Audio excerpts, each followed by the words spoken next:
You can't literally like out diet and out supplement and out exercise menopause. Supplements are supplements, right? If it makes any difference at all, which it might not, but you might not notice it. It might not do anything for you. What is very clear from the evidence is that you're missing hormones. It would be much, honestly, safer and more effective if I just gave you back those hormones via hormone replacement therapy. A lot of patients will ask me, Nico, can't I just take some supplements to overcome my hormone deficiencies? And that is a very, very, very, very good question. And it's a question I think you'll get a lot. And so I want you to be prepared for that. And obviously, of course, the answer is nuanced. Overwhelmingly, of course, you can take supplements to help with, hormone synthesis and production and all the things that are necessary for our human body to, create hormones endogenously. Now, the difference becomes like at what point is that helpful? And then at what point does that become not really all that helpful? So let me give you like a really, really obvious example. Let's say a 55, 60-year-old female comes into the office. She's, complaining of all the typical signs of menopause, right? She's not had a period in a few years. She's tired. She's lethargic. She's, brain fog, no libido, vaginal dryness, whatever, all, it's just clearly menopause. And she asks, hey, can I take supplements like black cohosh or chasteberry, all these things that, again, in the literature, we do find that some of these things improve hormone levels and values and whatnot. Let's say she asks you, could I take these things and would it help? What would your response be? So in that particular case, and for that particular example, I would say that's a great question. Let me explain to you why that probably isn't going to help that much. Number one, you're in menopause. Your ovaries they've shut down. They're not what they used to be in your younger years when you're in your 20s and 30s, even your early 40s. Things are different. You don't produce these hormones anymore. You have essentially you are in a state of like what would be considered like hypogonadism, right? Like your gonads are not working anymore. Your ovaries are kind of done. They're kaput. And that's just a sign of entropy or aging, right? It's an inescapable thing, at least in this day and age right now. We can't get away from that. Now, adding these supplements in, could it potentially some way boost your estrogen and progesterone at large? Yeah, you could see some changes in numbers potentially, probably more so with like estradiol than you would with progesterone, but nonetheless, could we see some changes potentially? Could you notice some amount of symptom improvement? Potentially. Is it enough? No. Why? Because these supplements are geared towards functional ovaries. They're geared towards, hey, like if you are in a bad place, here's some things you could take that we could potentially see some potential recovery or boost in production and whatnot.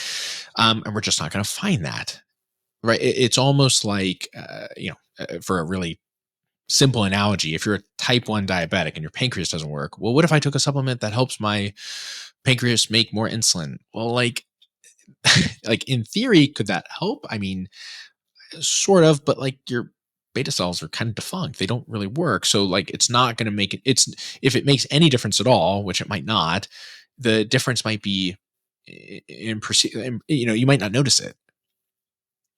It might not do anything for you.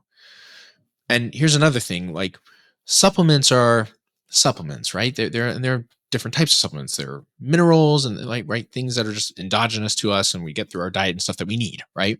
Zinc and magnesium and phosphorus and calcium and all kinds of different things. And then there are like herbal supplements like black cohosh or chasteberry. And I'm not saying these things are like dangerous or scary. Like they're generally pretty safe, but there are a lot of other things that these supplements do outside of just, increase gonadotropins or enhance production of these hormones and synthesis of these hormones. There are probably some other spillover things that they do positively or negatively that can affect you. And we don't have a lot of like crazy robust data on these supplements like we do with bioidentical hormones, for example. So when I'm kind of taking that all into consideration, this female coming to me at 60 in menopause, clearly suffering, like I don't think adding supplements is going to be helpful. And practically speaking, we're kind of like beating around the bush here. What is very clear from the evidence is that you're missing hormones. Your ovaries aren't producing them anymore. It would be much, honestly, safer and more effective if I just gave you back those hormones via hormone replacement therapy. So that's, again, that can be really helpful and powerful, because there's this idea, and I kind of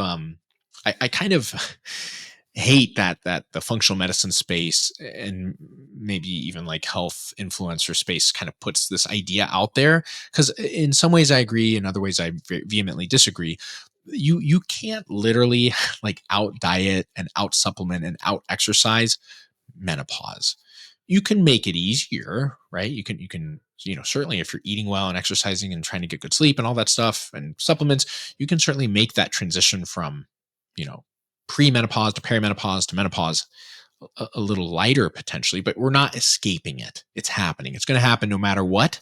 So I'd much rather put my best foot forward from the literal, body of evidence suggesting that, hey, it's a really good idea to just add hormone replacement therapy in at this point.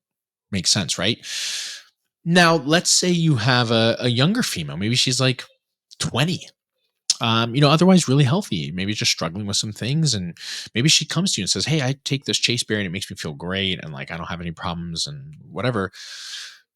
Well, first of all, that female's never coming to my clinic, because usually the females coming to my clinic, they don't feel good. They feel miserable and they need help. But I'm just giving you an example. Like, that might be a person like, hey, that's fine. That seems very reasonable. It's not unbelievably harmful in any way. It doesn't appear. And you're young enough and vital enough where your ovaries are probably working really well, and good for you. Totally fine. The difficulty becomes in like, where do we make these decisions and how do we make these decisions? So usually patients who are coming to see me, they've probably exhausted most of those measures. They've tried some of the diet and lifestyle things. They've tried some supplements, maybe combined all of those things together, and they're just not getting anywhere. So for me to say like, well, have you tried magnesium? I'm like, let's add that in. I think it's now me putting my not so best foot forward for this person. Usually I'm saying, hey, like, let me give you permission to like explore hormone replacement therapy.